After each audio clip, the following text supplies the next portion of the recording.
حضور اکرم صلی اللہ علیہ وآلہ وسلم کا ارشاد ہے، تمام اعمال کا دار و مدار نیت پر ہے، اور ہر عمل کا نتیجہ ہر انسان کو اس کی نیت کے مطابق ہی ملے گا۔ پس جس کی ہجرت دولت دنیا حاصل کرنے کے لیے ہو یا کسی عورت سے شادی کی غرض سے ہو، پس اس کی ہجرت انہی چیزوں کے لیے ہوگی جن کے حاصل کرنے کی نیت سے اس نے ہجرت کی۔ صحیح بخاری حدیث نمبر 1۔ حضور اکرم صلی اللہ علیہ وآلہ وسلم نے فرمایا کہ وحی نازل ہوتے وقت کبھی مجھ کو گھنٹی کی سی آواز محسوس ہوتی ہے، اور وحی کی یہ کیفیت مجھ پر بہت شاق گزرتی ہے۔ جب یہ کیفیت ختم ہوتی ہے تو میرے دل و دماغ پر اس فرشتے کے ذریعے نازل شدہ وحی محفوظ ہو جاتی ہے، اور کسی وقت ایسا ہوتا ہے کہ فرشتہ بشکل انسان میرے پاس آتا ہے اور مجھ سے کلام کرتا ہے، پس میں اس کا کہا ہوا یاد رکھ لیتا ہوں۔ صحیح بخاری حدیث نمبر 2۔ حضرت صلی اللہ علیہ وآلہ وسلم پر وحی کا ابتدائی دور اچھے سچے پاکیزہ خوابوں سے شروع ہوا۔ آپ خواب میں جو کچھ دیکھتے وہ صبح کی روشنی کی طرح صحیح اور سچا ثابت ہوتا۔ پھر من جانب قدرت آپ تنہائی پسند ہو گئے، اور آپ نے غار حرا میں خلوت نشینی اختیار فرمائی، اور کئی دن اور رات وہاں مسلسل عبادت اور یاد الہی و ذکر میں مشغول رہنے لگے۔ جب تک گھر آنے کو دل نہ چاہتا توشہ ہمراہ لیے ہوئے وہاں رہتے۔ توشہ ختم ہونے پر ہی اہلیہ محترمہ حضرت خدیجہ رضی اللہ تعالی عنہا کے پاس تشریف لاتے، اور کچھ توشہ ہمراہ لے کر پھر وہاں جا کر خلوت گزین ہو جاتے۔ یہی طریقہ جاری رہا یہاں تک کہ آپ پر حق منکشف ہو گیا، اور آپ غار حرا ہی میں قیام پذیر تھے کہ اچانک حضرت جبرائیل علیہ السلام آپ کے پاس حاضر ہوئے اور کہنے لگے کہ اے محمد پڑھو۔ آپ فرماتے ہیں کہ میں نے کہا کہ میں پڑھنا نہیں جانتا۔ آپ صلی اللہ علیہ وسلم فرماتے ہیں کہ فرشتے نے مجھے پکڑ کر اتنے زور سے بھینچا کہ میری طاقت جواب دے گئی، پھر مجھے چھوڑ کر کہا پڑھو۔ میں نے پھر وہی جواب دیا کہ میں پڑھا ہوا نہیں ہوں۔ اس فرشتے نے مجھ کو نہایت ہی زور سے بھینچا کہ مجھ کو سخت تکلیف محسوس ہوئی، پھر اس نے کہا کہ پڑھ۔ میں نے کہا میں پڑھا ہوا نہیں ہوں۔ فرشتے نے تیسری بار مجھ کو پکڑا اور تیسری مرتبہ پھر مجھ کو بھینچا، پھر مجھے چھوڑ دیا اور کہنے لگا کہ پڑھو اپنے رب کے نام کی مدد سے جس نے پیدا کیا اور انسان کو خون کی پھٹکی سے بنایا۔ پڑھو اور آپ کا رب بہت ہی مہربانیاں کرنے والا ہے۔ پس یہی آیتیں آپ حضرت جبرائیل علیہ السلام سے سن کر اس حال میں غار حرا سے واپس ہوئے کہ آپ کا دل اس انوکھے واقعے سے کانپ رہا تھا۔ آپ حضرت خدیجہ کے ہاں تشریف لائے اور فرمایا کہ مجھے کمبل اوڑھا دو، مجھے کمبل اوڑھا دو۔ لوگوں نے آپ کو کمبل اوڑھا دیا۔ جب آپ کا ڈر جاتا رہا تو آپ نے اپنی زوجہ محترمہ حضرت خدیجہ رضی اللہ تعالی عنہا کو تفصیل کے ساتھ یہ واقعہ سنایا، اور فرمانے لگے کہ مجھ کو اب اپنی جان کا خوف ہو گیا ہے۔ آپ کی اہلیہ محترمہ حضرت خدیجہ رضی اللہ تعالی عنہا نے آپ کی ڈھارس بندھائی اور کہا کہ آپ کا خیال صحیح نہیں ہے۔ اللہ کی قسم آپ کو اللہ کبھی رسوا نہیں کرے گا۔ آپ تو اخلاق فاضلہ کے مالک ہیں، آپ تو کنبہ پرور ہیں، بے کسوں کا بوجھ اپنے سر پر رکھتے ہیں، مفلسوں کے لیے آپ کماتے ہیں، مہمان نوازی میں آپ بے مثال ہیں، اور مشکل وقت میں آپ امر حق کا ساتھ دیتے ہیں۔ ایسے اوصاف حسنہ والا انسان یوں بے وقت ذلت و خواری کی موت نہیں پا سکتا۔ پھر مزید تسلی کے لیے حضرت خدیجہ رضی اللہ تعالی عنہا آپ کو ورقہ بن نوفل کے پاس لے گئیں، جو ان کے چچا زاد بھائی تھے اور زمانہ جاہلیت میں نصرانی مذہب اختیار کر چکے تھے اور عبرانی زبان کے کاتب تھے۔ چنانچہ انجیل کو بھی حسب منشائے خداوندی عبرانی زبان میں لکھا کرتے تھے۔ انجیل سریانی زبان میں نازل ہوئی تھی، پھر اس کا ترجمہ عبرانی زبان میں ہوا۔ ورقہ اسی کو لکھتے تھے۔ وہ بہت بوڑھے ہو گئے تھے، یہاں تک کہ ان کی بینائی بھی رخصت ہو چکی تھی۔ حضرت خدیجہ رضی اللہ تعالی عنہا نے ان کے سامنے آپ کے حالات بیان کیے اور کہا کہ اے چچا زاد بھائی، اپنے بھتیجے محمد صلی اللہ علیہ وسلم کی زبانی ذرا ان کی کیفیت سن لیجئے۔ وہ بولے کہ بھتیجے، آپ نے جو کچھ دیکھا ہے اس کی تفصیل سناؤ۔ چنانچہ آپ صلی اللہ علیہ وآلہ وسلم نے از اول تا آخر پورا واقعہ سنایا، جسے سن کر ورقہ بے اختیار ہو کر بول اٹھے کہ یہ تو وہی ناموس معزز رازدان فرشتہ ہے جسے اللہ نے حضرت موسیٰ علیہ السلام پر وحی دے کر بھیجا تھا۔ کاش میں آپ کے اس عہد نبوت کے شروع ہونے پر جواں عمر ہوتا، کاش میں اس وقت تک زندہ رہتا جب کہ آپ کی قوم آپ کو اس شہر سے نکال دے گی۔ رسول کریم صلی اللہ علیہ وآلہ وسلم نے یہ سن کر تعجب سے پوچھا کہ کیا وہ لوگ مجھ کو نکال دیں گے، حالانکہ میں تو ان میں صادق و امین و مقبول ہوں۔ ورقہ بولا، ہاں یہ سب کچھ سچ ہے، مگر جو شخص بھی آپ کی طرح امر حق لے کر آیا، لوگ اس کے دشمن ہی ہو گئے ہیں۔ اگر مجھے آپ کی نبوت کا وہ زمانہ مل جائے تو میں آپ کی پوری مدد کروں گا۔ مگر ورقہ کچھ دنوں کے بعد انتقال کر گئے، پھر کچھ عرصے تک وحی کی آمد موقوف رہی۔ صحیح بخاری حدیث نمبر 3۔ حضور اکرم صلی اللہ علیہ وآلہ وسلم نے وحی کے رک جانے کے زمانے کے حالات بیان فرماتے ہوئے کہا کہ ایک روز میں چلا جا رہا تھا کہ اچانک میں نے آسمان کی طرف ایک آواز سنی، اور میں نے اپنا سر آسمان کی طرف اٹھایا۔ کیا دیکھتا ہوں کہ وہی فرشتہ جو میرے پاس غار حرا میں آیا تھا، وہ آسمان و زمین کے بیچ میں ایک کرسی پر بیٹھا ہوا ہے۔ میں اس سے ڈر گیا اور گھر آنے پر میں نے پھر کمبل اوڑھنے کی خواہش ظاہر کی۔ اس وقت اللہ پاک کی طرف سے یہ آیات نازل ہوئیں، اے لحاف اوڑھ کر لیٹنے والے، اٹھ کھڑا ہو اور لوگوں کو عذاب الہی سے ڈرا، اور اپنے رب کی بڑائی بیان کر، اور اپنے کپڑوں کو پاک صاف رکھ اور گندگی سے دور رہ۔ اس کے بعد وہی تیزی کے ساتھ پے در پے آنے لگی۔ صحیح بخاری حدیث نمبر 4۔ رسول اللہ صلی اللہ علیہ وآلہ وسلم نزول قرآن کے وقت بہت سختی محسوس فرمایا کرتے تھے، اور اس کی علامتوں میں سے ایک یہ تھی کہ یاد کرنے کے لیے آپ اپنے ہونٹوں کو ہلاتے تھے۔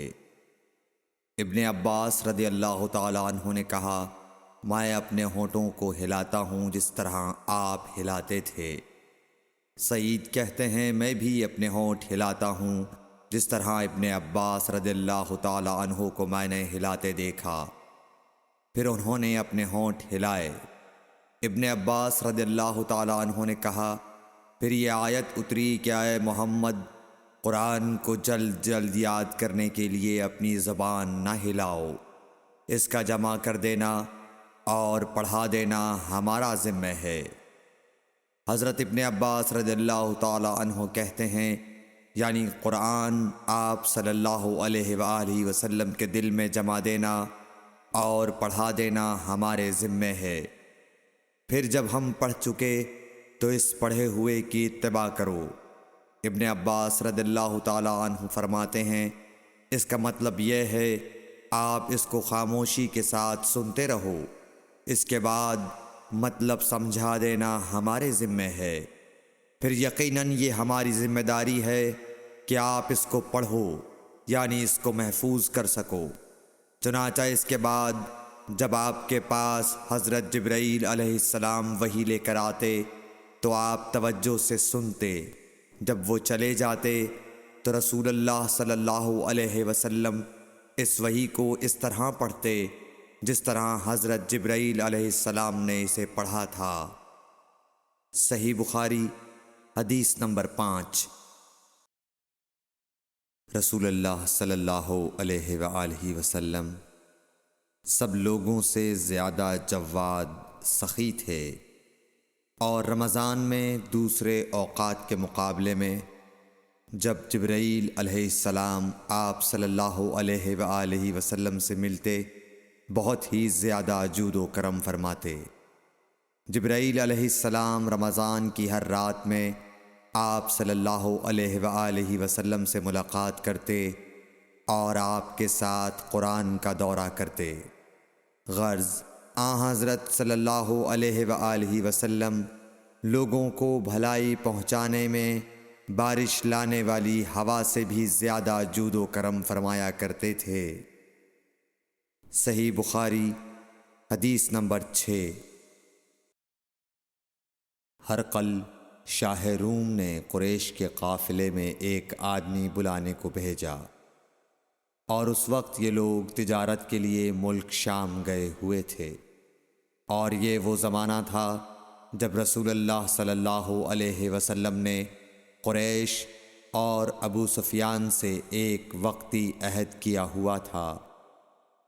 جب ابو سفیان اور دوسرے لوگ ہرقل کے پاس ایلیا پہنچے جہاں ہرقل نے دربار طلب کیا تھا، اس کے گرد روم کے بڑے بڑے لوگ، علماء، وزراء و امراء بیٹھے ہوئے تھے۔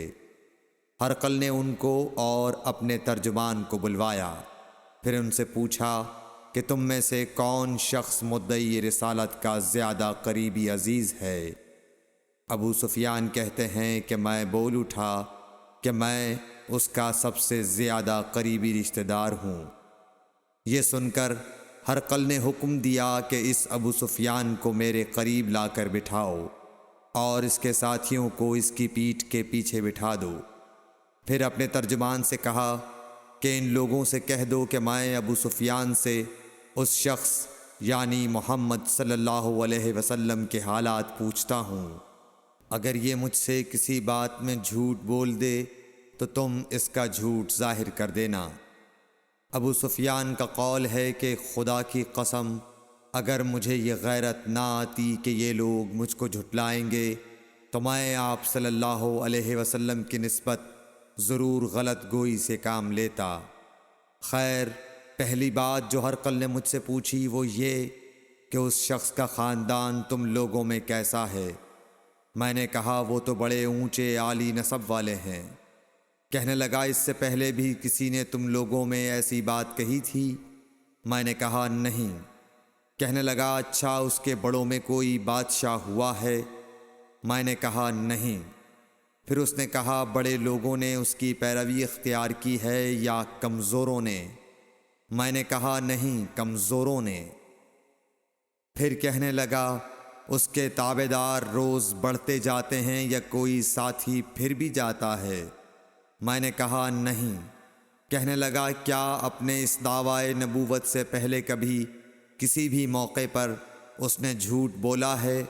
میں نے کہا نہیں، اور اب ہماری اس سے صلح کی ایک مقررہ مدت ٹھہری ہوئی ہے، معلوم نہیں وہ اس میں کیا کرنے والا ہے۔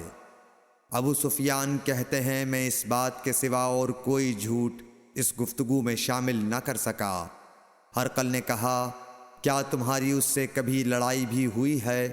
ہم نے کہا کہ ہاں۔ بولا پھر تمہاری اور اس کی جنگ کا کیا حال ہوتا ہے؟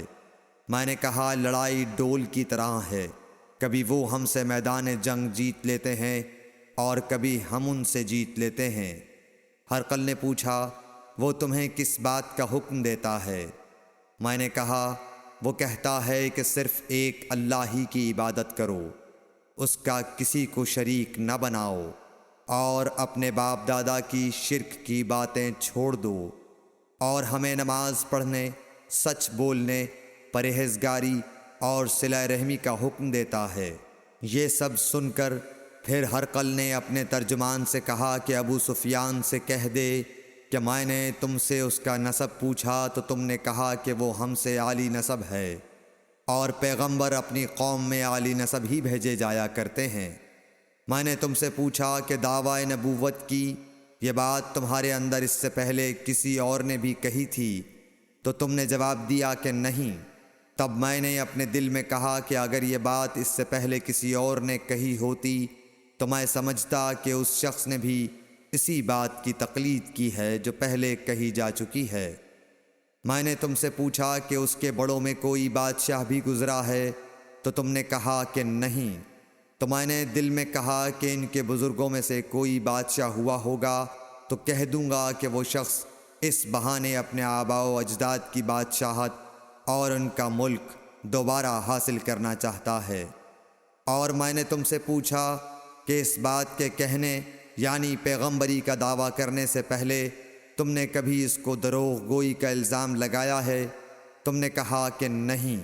تو میں نے سمجھ لیا کہ جو شخص آدمیوں کے ساتھ دروغ گوئی سے بچے وہ اللہ کے بارے میں کیسے جھوٹی بات کہہ سکتا ہے۔ اور میں نے تم سے پوچھا کہ بڑے لوگ اس کے پیرو ہوتے ہیں یا کمزور آدمی؟ تم نے کہا کمزوروں نے اس کی اتباع کی ہے۔ تو دراصل یہی لوگ پیغمبروں کے متبعین ہوتے ہیں۔ اور میں نے تم سے پوچھا کہ اس کے ساتھی بڑھ رہے ہیں یا کم ہو رہے ہیں؟ تم نے کہا کہ وہ بڑھ رہے ہیں، اور ایمان کی کیفیت یہی ہوتی ہے حتیٰ کہ وہ کامل ہو جاتا ہے۔ اور میں نے تم سے پوچھا کہ آیا کوئی شخص اس کے دین سے ناخوش ہو کر مرتد بھی ہو جاتا ہے؟ تم نے کہا نہیں۔ تو ایمان کی خاصیت بھی یہی ہے، جن کے دلوں میں اس کی مسرت رچ بس جائے وہ اس سے لوٹا نہیں کرتے۔ اور میں نے تم سے پوچھا کہ آیا وہ کبھی عہد شکنی کرتے ہیں؟ تم نے کہا نہیں۔ پیغمبروں کا یہی حال ہوتا ہے، وہ عہد کی خلاف ورزی نہیں کرتے۔ اور میں نے تم سے کہا کہ وہ تم سے کس چیز کے لیے کہتے ہیں؟ تم نے کہا کہ وہ ہمیں حکم دیتے ہیں کہ اللہ کی عبادت کرو، اس کے ساتھ کسی کو شریک نہ ٹھہراؤ، اور تمہیں بتوں کی پرستش سے روکتے ہیں، سچ بولنے اور پرہیزگاری کا حکم دیتے ہیں۔ لہٰذا اگر یہ باتیں جو تم کہہ رہے ہو سچ ہیں تو ان قریب وہ اس جگہ کا مالک ہو جائے گا کہ جہاں میرے یہ دونوں پاؤں ہیں۔ مجھے معلوم تھا کہ وہ پیغمبر آنے والا ہے، مگر مجھے یہ معلوم نہیں تھا کہ وہ تمہارے اندر ہوگا۔ اگر میں جانتا کہ اس تک پہنچ سکوں گا تو اس سے ملنے کے لیے ہر تکلیف گوارا کرتا۔ اگر میں اس کے پاس ہوتا تو اس کے پاؤں دھوتا۔ ہرقل نے رسول اللہ صلی اللہ علیہ وسلم کا وہ خط منگایا جو آپ نے وحیہ کلبی رضی اللہ تعالیٰ عنہ کے ذریعے حاکم بصرہ کے پاس بھیجا تھا، اور اس نے وہ ہرقل کے پاس بھیج دیا تھا۔ پھر اس کو پڑھا تو اس میں لکھا تھا، اللہ کے نام کے ساتھ جو نہایت مہربان اور رحم والا ہے۔ اللہ کے بندے اور اس کے پیغمبر محمد صلی اللہ علیہ وسلم کی طرف سے یہ خط ہے شاہ روم کے لیے۔ اس شخص پر سلام ہو جو ہدایت کی پیروی کرے۔ اس کے بعد میں آپ کے سامنے دعوت اسلام پیش کرتا ہوں۔ اگر آپ اسلام لے آئیں گے تو دین و دنیا میں سلامتی نصیب ہوگی، اللہ آپ کو دوہرا ثواب دے گا، اور اگر آپ میری دعوت سے روگردانی کریں گے تو آپ کی رعایا کا گناہ بھی آپ ہی پر ہوگا۔ اور اے اہل کتاب، ایک ایسی بات پر آ جاؤ جو ہمارے اور تمہارے درمیان یکساں ہے، وہ یہ کہ ہم اللہ کے سوا کسی کی عبادت نہ کریں اور کسی کو اس کا شریک نہ ٹھہرائیں۔ اور نہ ہم میں سے کوئی کسی کو خدا کے سوا اپنا رب بنائے۔ پھر اگر وہ اہل کتاب اس کتاب سے منہ پھیر لیں تو مسلمانوں، تم ان سے کہہ دو کہ تم مانو یا نہ مانو، ہم ایک خدا کے اطاعت گزار ہیں۔ ابو سفیان کہتے ہیں، جب ہرقل نے جو کچھ کہنا تھا کہہ دیا اور خط پڑھ کر فارغ ہوا تو اس کے ارد گرد بہت شور و غوغا ہوا، بہت سی آوازیں اٹھیں اور ہمیں باہر نکال دیا گیا۔ تب میں نے اپنے ساتھیوں سے کہا کہ ابو کبشہ کے بیٹے حضرت صلی اللہ علیہ وسلم کا معاملہ تو بہت بڑھ گیا۔ دیکھو تو اس سے بنی اصفر روم کا بادشاہ بھی ڈرتا ہے۔ مجھے اس وقت سے اس بات کا یقین ہو گیا کہ حضور صلی اللہ علیہ وسلم عنقریب غالب ہو کر رہیں گے، حتیٰ کہ اللہ نے مجھے مسلمان کر دیا۔